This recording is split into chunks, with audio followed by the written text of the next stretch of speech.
By now, you likely have heard about all of the local coin shops that have had their bank accounts closed. In fact, there's been at least 3 that I know of in this community that have been discussed. But there is now a bold solution that we are going to explore in this video. So without further ado, let's get to it.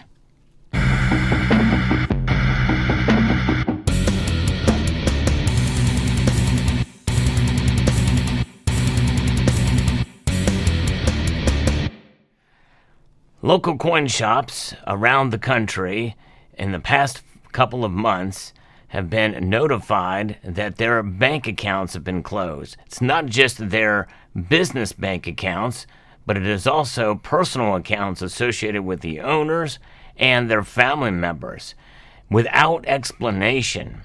So that leads us to wonder, why is this occurring?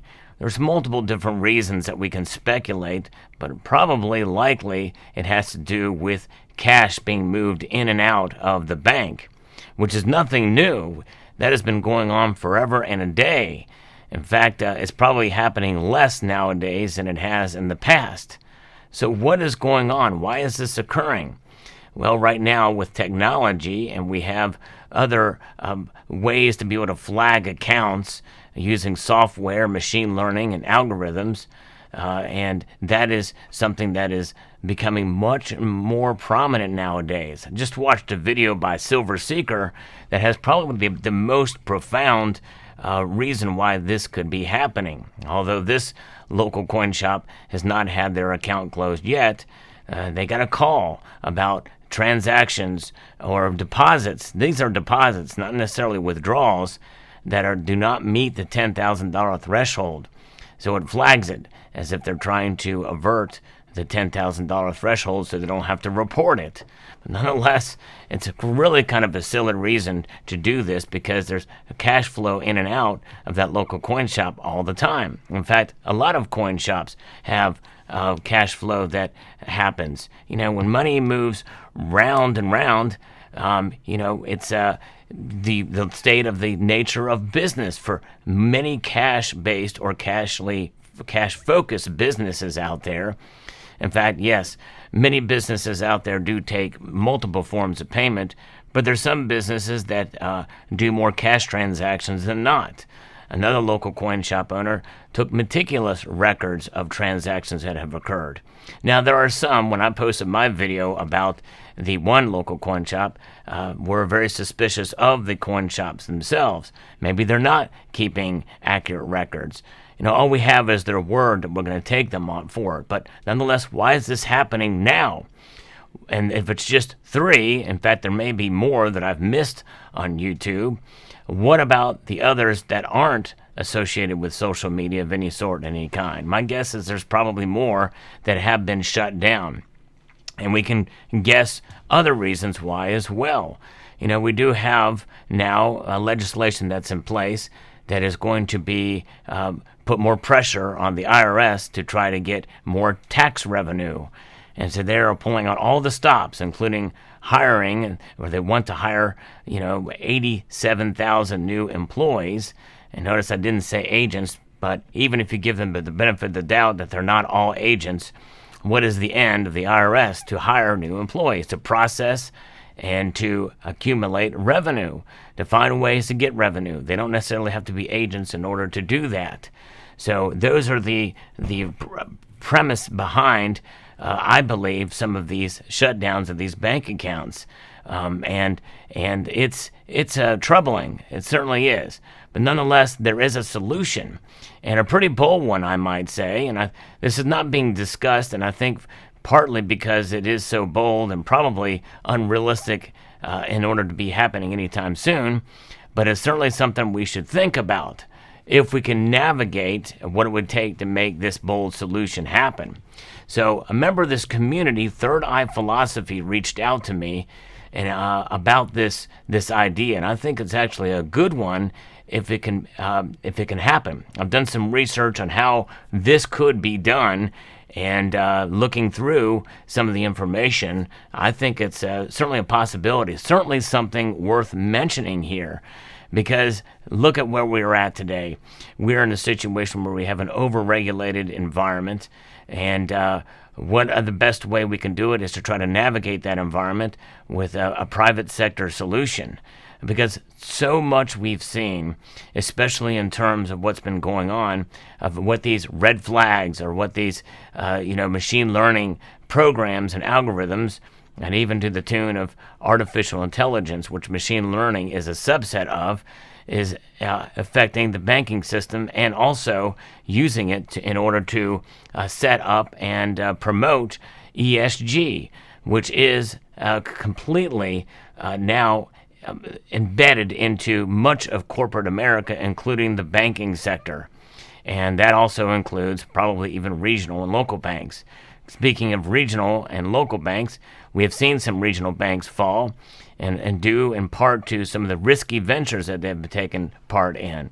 So regulation only does so much, and it can really do much worse things in some aspects.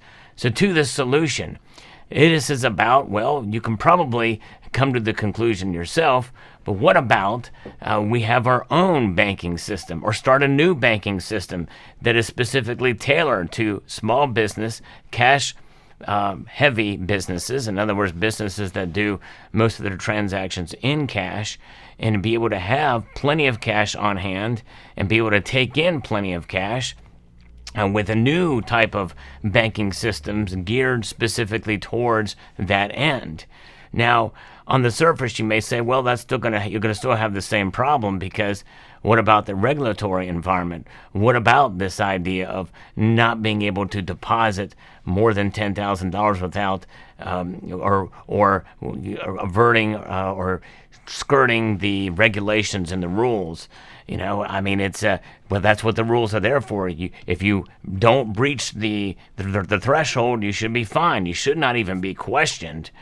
But regardless, they are questioning, which is ridiculous. But that is the nature of where we are at, which means that my first thought about this situation is that it would actually the actual creation of it would in itself be a red flag to the government and to the regulatory agencies, and even to the overall banking system, considering how this would be run. But what is the idea of it? Well, it would be started by essentially the most cash-heavy businesses, which probably would be local coin shops. They could participate in it, and sort of a co-op type of situation, perhaps, or you just have somebody who can make this thing happen and be geared towards local coin shops and or cash-heavy companies and corporations or small businesses and even large businesses that do handle. So what would this entail? Well, it would take a lot of work. It would take a lot of effort and a lot of overall capital to start. You need capital for something like this, especially for the security to have that much cash on hand. But how would it happen? Well, you would need to think about what it would take to start a bank. And number one, based off some of the research I've done, you got to know the business of banking. You've got to have a lot of knowledge in that area. And just because you have a local coin shop and you want to get together with some buddies, even if it's a consortium of banks, of local coin shops around the nation, you have to know banking as opposed to local coin shop, which in a sense, you think about a local coin shop, and even though it's selling collectible coins and bullion coins, in a sense, it's trading one form of money for another form of money, unsound money for sound money. Even with some collectible coins, you could see that as such. And so therefore, it is kind of a bank in and of itself in that regard. In fact, there are some local coin shops that are actually in old bank buildings that have their own vault. So there is that, and then you have a place like APMEX, which is actually in an old Federal Reserve building. And so there's those extremes. But nonetheless, there is a difference, though, a huge difference in having the familiarity with banking transactions and how you're going to tailor your bank for these types of businesses. Does not mean that they won't be questioned by regulatory agencies.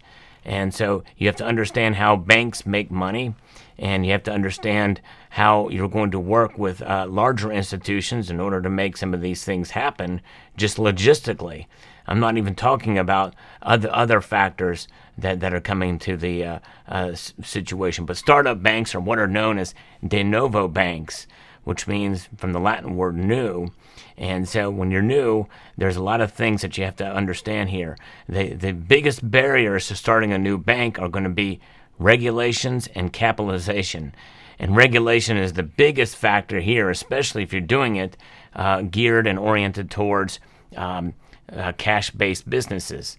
And so that is going to create quite a red flag to regulatory agencies, which means it's going to be much harder, I think, for you to start your own bank in that situation if you want to serve.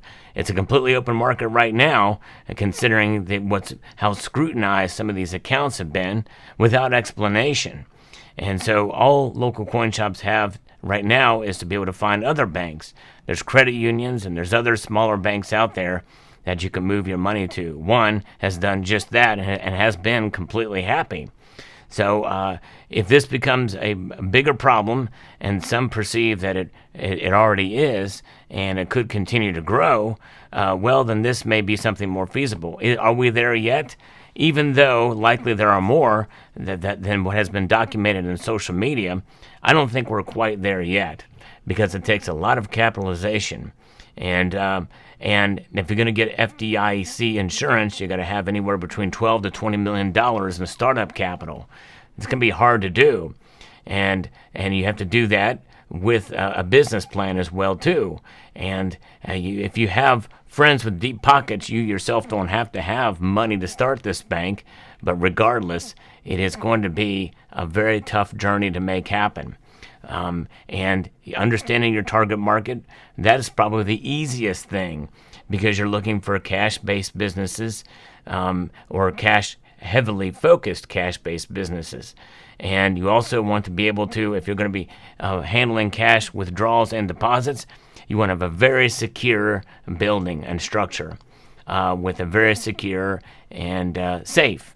So when those factors are taken into account, then you could have this bold solution in place if this continues to be a problem. But a fascinating topic to discuss. Let me know what your thoughts are, and if it's something that you've thought of before for your local coin shop. I'd be very curious to know if any local coin shops owners out there who may be watching this video, if they have thought about something like this or making it happen. But fascinating idea, and I want to thank again Third Eye Philosophy for sending this idea to me. Let me know what your thoughts are in the comment section down below. I'd like to extend a multitude of gratitude to each and every one of you for taking the time to watch, and to encourage you to please rate, share, comment, and subscribe.